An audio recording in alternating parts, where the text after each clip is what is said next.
سابق وزیراعظم عمران خان کے دونوں بیٹے پاکستان پہنچ گئے۔ ڈان نیوز کے نمائندے غلام مرتضیٰ نے ہمیں جوائن کیا، ان سے بات کریں گے۔ غلام، اس ملاقات کا احوال کیا ہے؟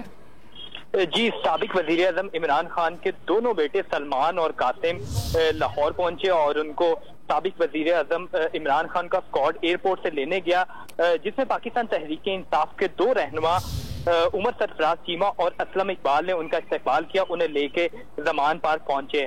تو جیسے ہی وہ یہاں پہ زمان پارک پہنچے تو انہوں نے اپنے والد صاحب سے ملاقات کی ہے۔ دونوں صاحبزادوں نے جو ان کے اوپر ہونے والے حملے کے حوالے سے بات کی ہے، ان کی خیریت بھی دریافت کی ہے، اور دونوں بیٹے زمان پارک میں موجود ہیں اور وہ نجی پرواز کے ذریعے لاہور پہنچے تھے۔